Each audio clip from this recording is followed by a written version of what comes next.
परम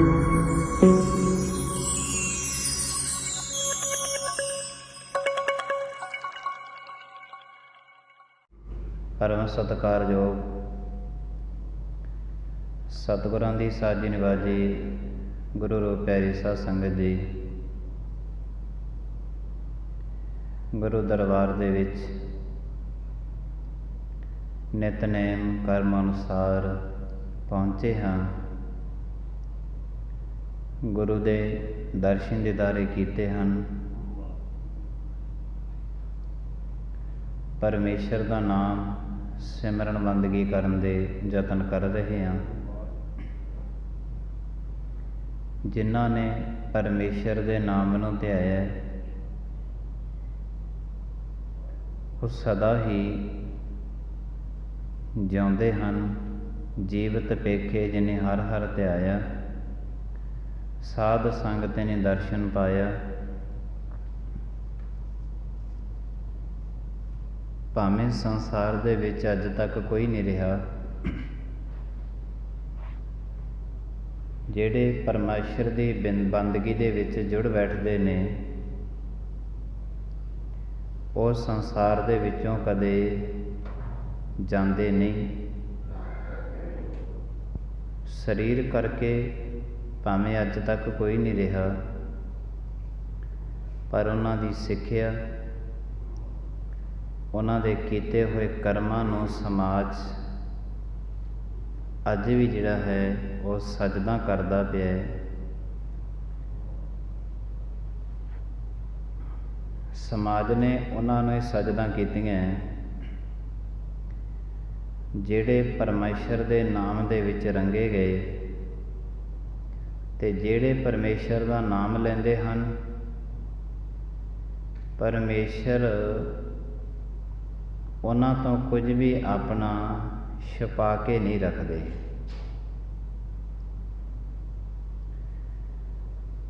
जिहड़े बंदगी दे विच निरंतर लगातार लगे रहंदे ने। गुरु नानक ते ऐलानियां कहंदे ने, देंदा दे लैंदे थक पाहे, जुगा जुगांतर खाही खाहे।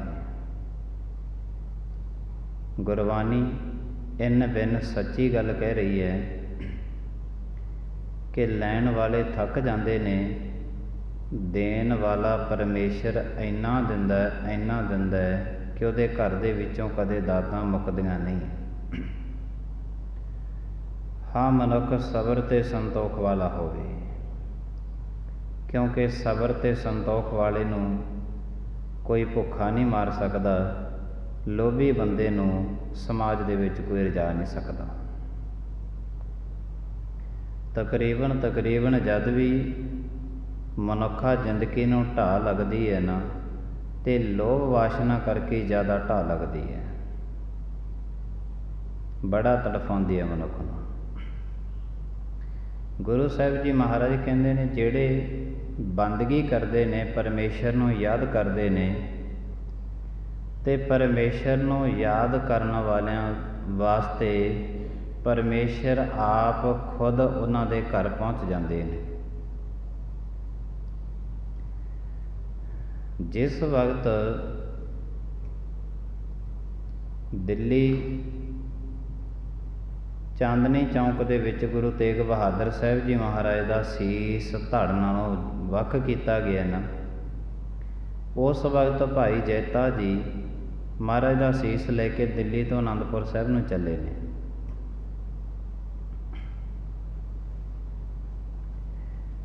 रस्ते दे विच आउंदिआं एक रब दे प्यारे सन जिहड़े धोबी का काम करते सी।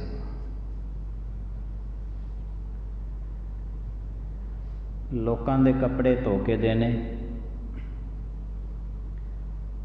ते उन्हां तो कोई चंद रुपये मिल जाते, ते उन्हां चंद रुपइयां दे नाल अपना गुजारा कर लैंदे। पुराने जमानिਆਂ ਦੇ ਵਿੱਚ अक्सर ये चीज़ां सी ਜਿਹੜੀਆਂ ਚੱਲਦੀਆਂ ਸੀ। भगवान कृष्ण ਨੂੰ एक माता मिली, ਉਹ ਮਾਤਾ ਸਰੀਰ ਕਰਕੇ ਉਹਦਾ ਸਰੀਰ ਸੀ ਜਿਹੜਾ ਬਹੁਤਾ ਠੀਕ ਨਹੀਂ ਸੀ। ਸਰੀਰ ਦੇ ਵਿੱਚ ਕੁੱਬ ਪਿਆ ਹੋਇਆ ਸੀ, ਢੂਹੀ ਦੇ ਵਿੱਚ। ਤੇ ਜਿਹੜਾ ਢੂਹੀ ਦੇ ਵਿੱਚ ਕੁੱਬ ਪਿਆ ਸੀ ਤੇ ਉਹਦਾ ਆਕਾਰ ਸੀ ਜਿਹੜਾ ਸਰੀਰ ਦਾ ਛੋਟਾ ਸੀ। ਭਗਵਾਨ ਕ੍ਰਿਸ਼ਨ ਜੀ ਰਸਤੇ ਦੇ ਵਿੱਚ ਮਿਲ ਗਏ, ਪੁੱਛਿਆ, ਕਹਿਣ ਲੱਗੇ, ਮਾਤਾ ਕਿੱਧਰ ਚੱਲੇ ਹੋ? ਕਹਿੰਦੇ ਜੀ ਮੈਂ ਰਾਜੇ ਦੇ ਟਿੱਕਾ ਲਾਉਣ ਚੱਲੀ ਹਾਂ ਮਸਤਕ ਦੇ ਵਿੱਚ।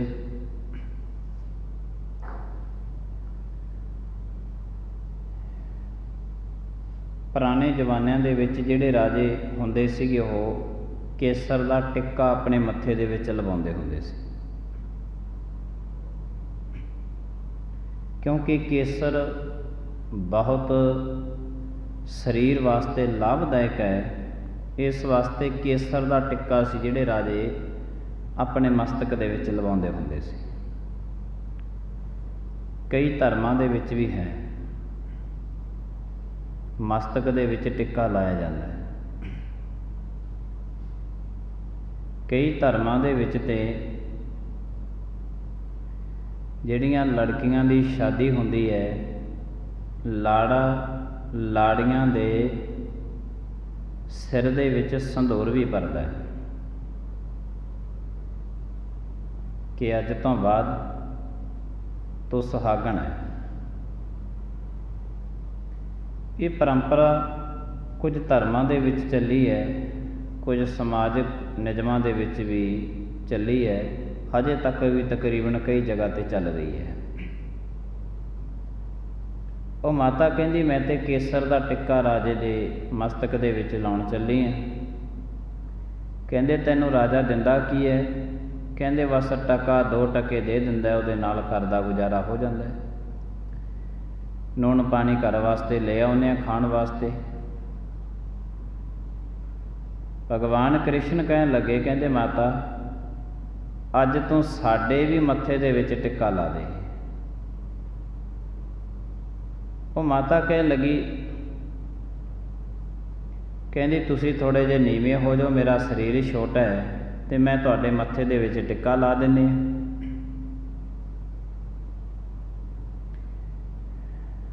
ਭਗਵਾਨ ਕ੍ਰਿਸ਼ਨ ਜੀ ਕਹਿਣ ਲੱਗੇ, ਮਾਤਾ ਨਾਲੇ ਤੇ ਭਗਵਾਨ ਕਹੀ ਜਾਂਦੀ ਹੈ ਤੇ ਨਾਲੇ ਕਹੀ ਜਾਂਦੇ ਨੀਵੇਂ ਹੋ ਜਾਓ, ਫਿਰ ਭਗਵਾਨ ਤਾਂ ਕਿਸੇ ਦੇ ਅੱਗੇ ਨੀਵਾਂ ਨਹੀਂ ਹੁੰਦਾ।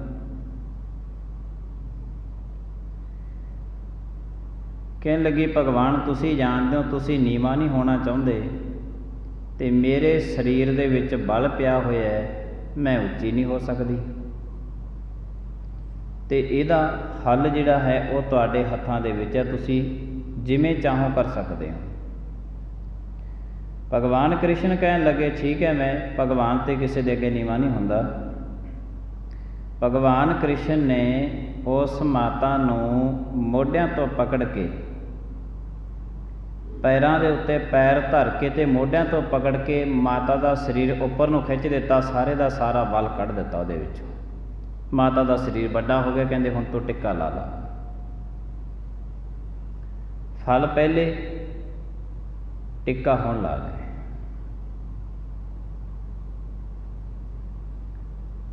ਇਹ ਬਾਹੋ ਦਾ ਹੀ ਚੱਲਿਆ। ਰਸਤੇ ਦੇ ਵਿੱਚ ਇੱਕ ਜਗ੍ਹਾ 'ਤੇ ਰੁਕ ਗਿਆ ਭਾਈ ਜੈਤਾ ਜੀ। ਰੁਕੇ ਕਿੱਥੇ? ਜਿੱਥੇ ਇੱਕ ਧੋਬੀ ਕੱਪੜੇ ਧੋ ਕੇ ਲੋਕਾਂ ਦੇ ਆਪਣੇ ਘਰ ਦਾ ਗੁਜ਼ਾਰਾ ਚਲਾਉਂਦਾ ਸੀ, ਉਹਦੇ ਨਜ਼ਦੀਕ ਆ ਕੇ ਕੰਢੇ 'ਤੇ ਬੈਠ ਗਏ। ਇਹਨਾਂ ਨੇ, ਧੋਬੀ ਨੇ ਸੋਚਿਆ ਕਿ ਵਿਚਾਰਾ ਕੋਈ ਰਾਹੀ ਪਾਂਧੀ ਹੈ, ਬਹੁਤ ਸਮਾਂ ਹੋ ਗਿਆ ਬੈਠੇ ਨੂੰ, ਨੀਂਦਰਾ ਸਤਾ ਰਿਹਾ ਹੈ, ਸ਼ਾਇਦ ਹੋ ਸਕਦਾ ਭੁੱਖਾ ਵੀ ਹੋਵੇ। ਪੁਰਾਣੇ ਜ਼ਮਾਨਿਆਂ ਦੇ ਵਿੱਚ ਪੱਗ ਡੰਡੀਆਂ ਵਿੱਚ ਦੀ ਨਿਕਲਣਾ ਕਿਹੜਾ ਕੋਈ ਛੇਤੀ ਛੇਤੀ ਨਗਰ ਮਿਲਦਾ ਸੀ। ਧੋਬੀ ਦੇ ਮਨ ਵਿੱਚ ਖਿਆਲ ਆਇਆ ਕਿ ਚਲੋ ਇਹਨੂੰ ਜਾ ਕੇ ਮਿਲਦੇ ਹਾਂ। ਜਦੋਂ ਮਿਲਿਆ ਕਹਿਣ ਲੱਗੇ, ਗੁਰਮੁਖਾ ਮੈਂ ਕਾਫੀ ਸਮੇਂ ਤੋਂ ਲੈ ਕੇ ਦੇਖ ਰਿਹਾ ਤੈਨੂੰ, ਇੱਥੇ ਹੀ ਬੈਠਾ ਆ ਕੇ, ਥਕਾਵਟ ਆ ਗਈ? ਕਹਿੰਦੇ ਹਾਂ। ਭੋਜਨ ਪਾਣੀ ਛਕਣਾ ਹੈ? ਕਹਿੰਦੇ ਹਾਂ। ਤਮੰਨਾ ਤੇ ਹੈ। ਉਹ ਧੋਬੀ ਪੁੱਛਣ ਲੱਗਿਆ, ਕਹਿੰਦੇ ਆਇਆ ਕਿੱਥੋਂ ਹੈ ਤੇ ਚੱਲਿਆ ਕਿਹੜੇ ਪਾਸੇ ਹੈ? ਧੋਬੀ ਨੂੰ ਭਾਈ ਜੈਤਾ ਜੀ ਕਹਿਣ ਲੱਗੇ, ਮੈਂ ਦਿੱਲੀ ਤੋਂ ਆਇਆ ਤੇ ਆਨੰਦਪੁਰ ਸਾਹਿਬ ਨੂੰ ਚੱਲਿਆ। ਆਨੰਦਪੁਰ ਸਾਹਿਬ ਨੂੰ ਜਦ ਆਨੰਦਪੁਰ ਸਾਹਿਬ ਦਾ ਨਾਮ ਲੈਤਾ ਨਾ ਉਹਨੇ ਤੇ ਧੋਬੀ ਹੱਥ ਜੋੜ ਕੇ ਖੜ ਗਿਆ ਭਾਈ ਜੈਤੇ ਦੇ ਅੱਗੇ। ਭਾਈ ਸਾਹਿਬ, ਇਹ ਉਹੀ ਆਨੰਦਪੁਰ ਸਾਹਿਬ ਹੈ ਨਾ ਜਿੱਥੇ ਗੁਰੂ ਤੇਗ ਬਹਾਦਰ ਸਾਹਿਬ ਜੀ ਮਹਾਰਾਜ ਰਹਿੰਦੇ ਨੇ? ਕਹਿੰਦੇ ਹਾਂ, ਉਹੀ ਆਨੰਦਪੁਰ ਸਾਹਿਬ ਹੈ।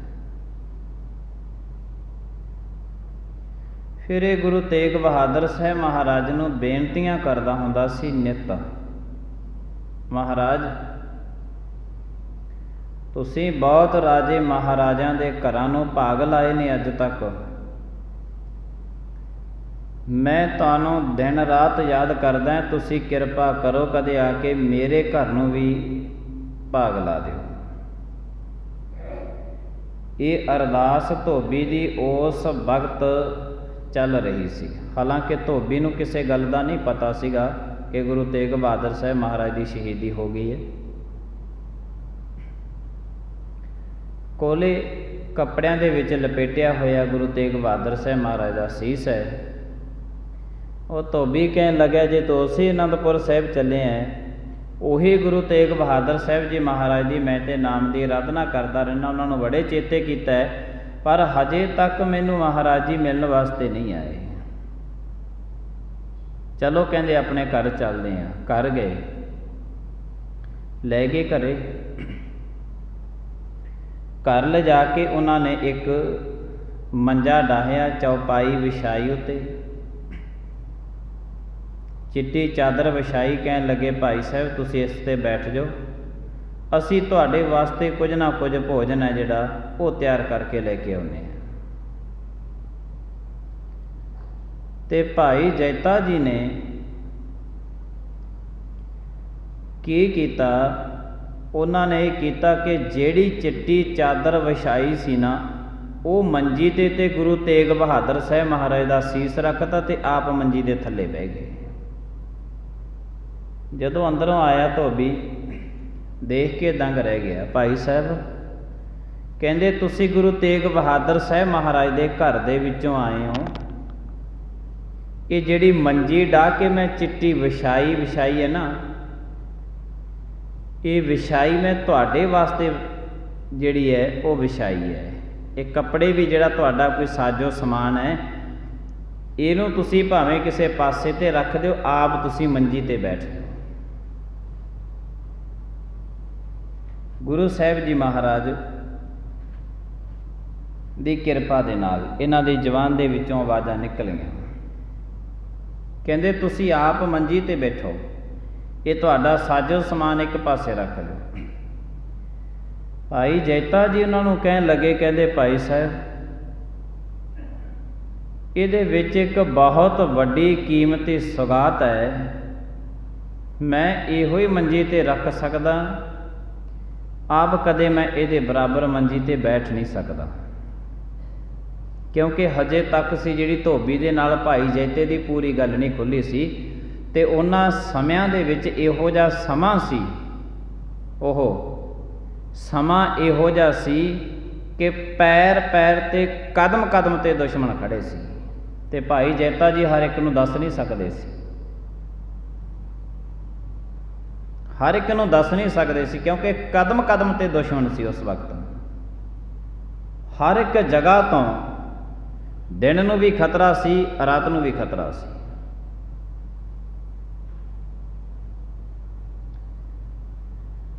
ਹਰ ਇੱਕ ਜਗ੍ਹਾ ਤੇ ਖਤਰਾ ਹੋਣ ਕਾਰਨ ਕਰਕੇ ਹਜੇ ਤੱਕ ਗੱਲ ਨਹੀਂ ਖੁੱਲੀ।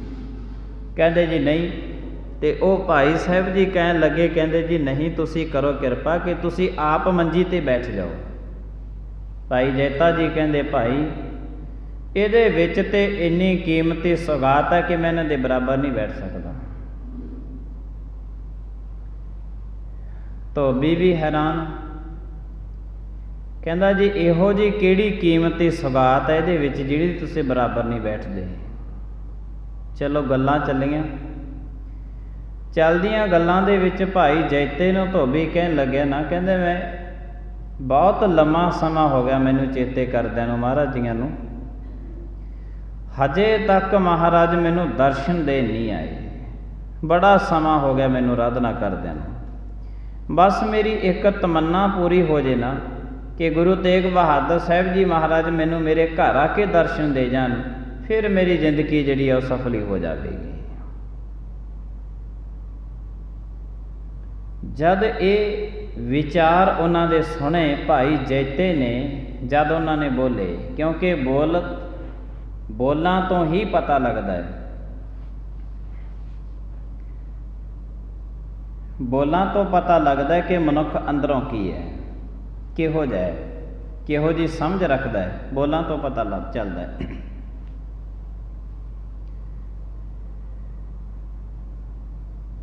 वो कहन लगे हजे तक मैनू महाराज ने दर्शन दिते, जद ये वचन किए ना तो भाई जैता जी समझ गए कि ये तो पक्का गुरु तेग बहादुर साहब जी महाराज का कोई सेवक है। फिर उन्होंने भाई जैता जी कहन लगे गुरमुखा, गुरु तेग बहादुर साहब जी महाराज तो तेरे घर दे विच पहुँच चुके हैं। कहते तेरा साजो समान जिहड़ा तुसीं इन्हां की चक्की फिरदे हो, इहो जी की कीमती चीज़ है इहदे विच। फिर भाई जैता जी महाराज दे सीस तो कपड़े उतारते हैं हौली हौली, कहते लै हुण तैनूं दिखा दिन्ने आ कि इहदे विच की सगात है। कहन लगे करो किरपा, उहदे जिहड़ी धर्म सपत्नी सी उह ते प्रशादे भोजन बनाउण दे विच लगी हुई है। ते भाई जैता जी इस गुरमुख नूं महाराज दा इक्को एक जिहड़ा सी, जिवें काफ़ी कपड़िਆਂ ਦੇ ਵਿੱਚ महाराज ਦਾ ਸੀਸ लपेटिया होया सी, ਉਹ कपड़े उतारते जाते हैं। एक परत उतारी तो थल्लों खून दे लथ पथ कपड़े निकले आए। धोबी देख के हैरान रह गया, इन्ने खून दे नाल लथ पथ कपड़े, ते इन्ने खून दे नाल लथ पथ कपड़े, इन्हां नूं इह सौगात कह रहे हैं। ये कह रहे ने कि ये तो बहुत वड्डी सौगात है, इस दे विच बड़ी वड्डी कीमती चीज़ है जी, कोई कीमत नहीं है। कपड़े उतार दे गए भाई साहब नूं, कपड़े उतारदिਆਂ नूं पुछया, कहन लगे ये खून दे नाल लत पत कपड़े ने, कहंदे हैं।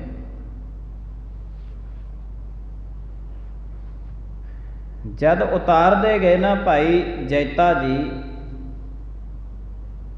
ते साक्षात उन्होंने देखिया कि गुरु तेग बहादुर साहब जी महाराज जियां दे सीस दे दर्शन किए, जितों जदों सारे कपड़े पासे कर दिते भाई जैते ने। महाराज दे सीस दे दर्शन किए, सारा दाड़ा महाराज दा खून दे नाल लत पत। उसे वक्त ही हथ जुड़ गए उस धोबी दे, आवाज़ मारी अपने घर वाली नूं, भगवाने देख अज अपने घर दे विच कौन आए ने। दो ही प्रशादे बने सी अजे, कौन आए ने। जद वो आई देख के कहन लग्या, देख कि गुरु तेग बहादुर साहब जी महाराज अपने घर फेरी पान आए ने, पर आए ने कुछ होर हालात दे विच।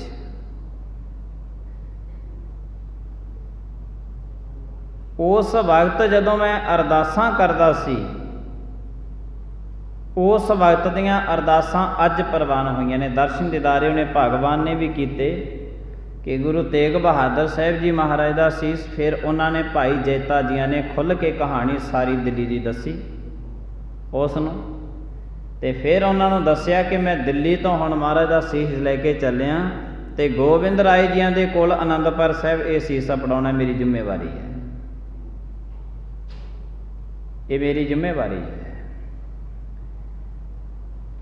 भाई साहब नूं कहन लगे, ठीक है तुसीं हुण एक पासे बैठो। उन्होंने जिन्ने वस्त्र सी लहू लहान होए, उन्होंने उस सारे दे सारे वस्त्र कढ़ के पासे नवे वस्त्र सी जिहड़े सारे दे सारे महाराज दे सीस ते लपेट दिते उन्होंने। ਇਹ गुरु तेग बहादुर साहब जी महाराज आप जियां ने साडी अरदास जिहड़ी है वो प्रवान कर ली है। मैं बेनतियां करदा सी महाराज साडे घर दे विच आ जाओ, पर ये समर्थ गुरु दे कोल है कि सीस कट्टण तो बाद भी गुरु तेग बहादुर साहब जी महाराज अपने प्यारियां दीयां डिमांडां पूरीआं कर रहे हैं, अपने प्यारियां दा प्यार नूं कबूल रहे ने।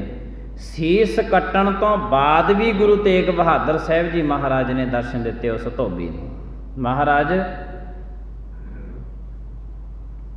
जिउंदे जी ते सब दिंदा है, पर तुसी सीस ते धड़ वक्खो वखरे हो गए, फिर भी मेरे घर दे विच आ गए, तुसी मैनूं इन्ना प्यार करदे हो, इन्ना नेहो करदे हो, इन्ना तुसी मेरा सत्कार करदे हो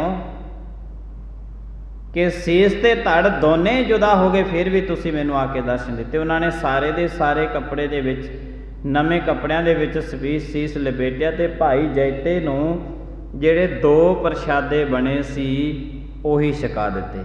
ਕਹਿੰਦੇ ਹੁਣ ਤੇ ਚੁੱਲ੍ਹੇ ਦੀ ਅੱਗ ਵੀ ਬੁਝ ਗਈ, ਚੁੱਲ੍ਹਾ ਵੀ ਠੰਡਾ ਹੈ ਤੇ ਤਵਾ ਵੀ ਠੰਡਾ ਹੈ, ਹੁਣ ਭੋਜਨ ਨਹੀਂ ਬਣੇਗਾ। ਮਹਾਰਾਜ ਦਾ ਸੀਸ ਦੇਖ ਕੇ ਹੁਣ नहीं बनेगा। कहते 2 प्रशादे छक ले। घर दे विचों छोटा जिहा डंडा लैता, उहदे नाल जिहड़ियां असीं इन्हां ने वड्डियां वड्डियां करके लीरां बन्नियां। सारी रात दोने जी महाराज दे सीस ते चौर साहब करदे रहे ने सारी रात। ये जिहड़ा चौर साहब महाराज दे हुंदे ना, ये कोई मक्खी उड़ाउण वास्ते नहीं हुंदा भी मक्खियां उड़ाउंदे रहो,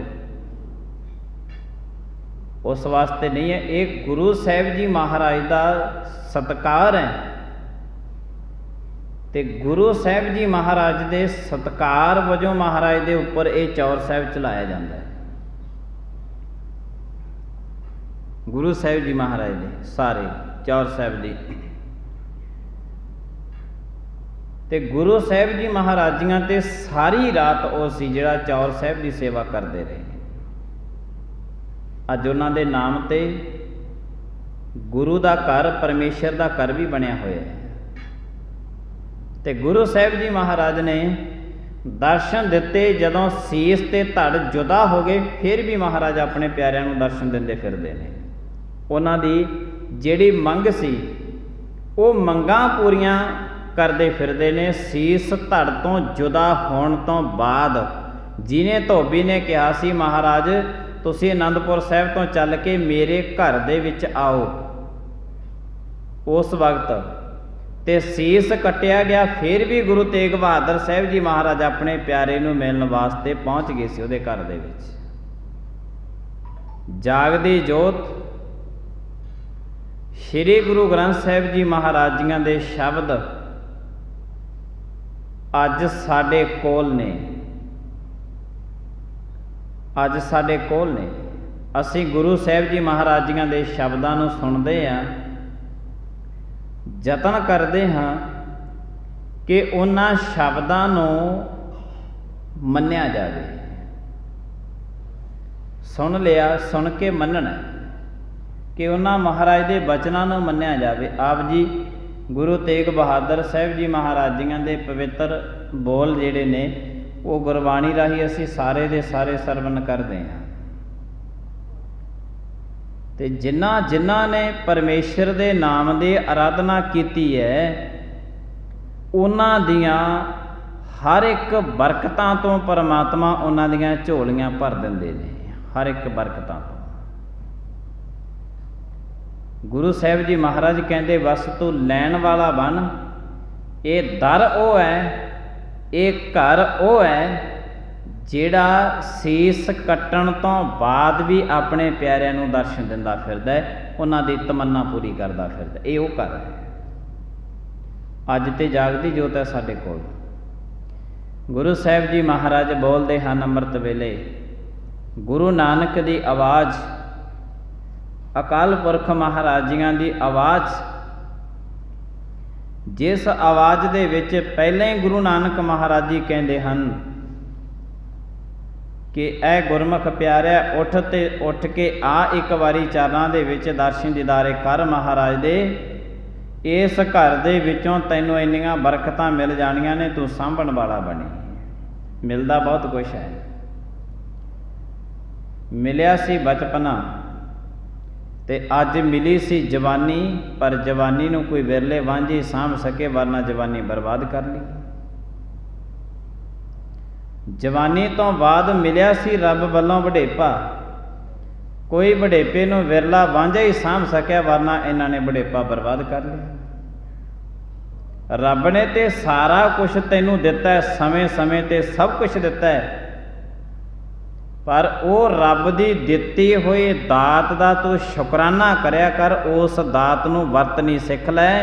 परमात्मा की दिती हुई दात की सांभ संभाल करनी सिख लै। जदों तो पहलां वाली दात की सांभ संभाल सुचज्जे ढंग दे नाल करेगा, महाराज कहंदे अगली दात तेरे वास्ते फिर तैयार पई है, अगली दात तेरे वास्ते फिर तैयार है। पर करे कि एक दात परमात्मा ने दिती, उन्होंने भुल के दूजी दात, फिर दूजी दात तो तीजी दात। दातां दाता दाता सी जिहड़ा वो दातां दिंदा रहा, ते ये मनुख दाते तो दातां लैके बर्बाद करता रहा, तो किन्ना क टाइम मिलणगी, किन्ना क समा। माँ बाप भी अक्सर कह दिंदे ने, बच्चे की मदद करते ने, किन्ना पैसा लग गया तेरे वास्ते, सब का सब तू बर्बाद कर दिता, हुण तैनूं देण दा कोई फायदा नहीं। दाते ने दिता बड़ा कुछ है, उस दाते दा तू शुकराना नहीं कर रहा, ते दिती हुई दात की सांभ संभाल नहीं कर रहा सुचज्जे ढंग दे नाल। जिंदगी मिली है, इस जिंदगी की सुचज्जे ढंग दे नाल सांभ संभाल कर, ते जिंदगी दे नाल नाल ते परमात्मा ने बड़ा कुछ दिता है, ते जिन्ना कुछ परमात्मा ने अज तक दिता ओदी सांभ संभाल कर। परमात्मा दे शुकराने दे विच रह, ते परमात्मा दातां तेरे वास्ते हथेली ते रखी बैठा, जिन्नियां मर्जी चुक ले। पर देंदा दे लैंदे थक पाहे, लैन वाले थके बैठे ने। कोई दो चार दातां रब दे घर दे विचों मिल गईयां, जां एक अद्धी दात कोई रब दे घर दे विचों मिल गई, तो फिर ये परमात्मा का शुकराना ही करना छड़ दिंदा है। बड़ियां वड्डियां खुशियां परमात्मा ने देनियां सी, जद एक अद्धी खुशी परमात्मा ने दिती तो उहदे विच ही इन्ना बर्बाद होके बैठ गया, हुण रब का शुकराना नहीं करता। तो लगातार जो कुछ तैनूं परमात्मा ने दिता है, उहदे शुकराने दे विच लग्या रह। बाकी दियां दातां तैनूं मंगण दी लोड़ नहीं पैनी। इतिहास पढ़ के देख लई, गुरु तेग बहादुर साहब जी महाराज का सीस कट्टिया गया, फिर भी अपने प्यारिਆਂ दी दर्शन दीदारे महाराज दे रहे ने। ये वो घर है जिसे धड़ किते पिया, सीस किते जाके दर्शन दे रहा है, ये वो घर है। तो परमात्मा दातां किवें नहीं देवेगा। तो गुरु साहब जी महाराज दातां जिहड़ियां ने हर एक दे समय समय के मुताबक सब दी झोली विच पाउंदे ने। हाँ, इन्हां दी सांभ संभाल जिहड़ी है ये किसी विरले वांझे गुरमुख नूं करनी आउंदी है। एक बचन होर भी, जिहड़ी दात परमात्मा ने दे दिती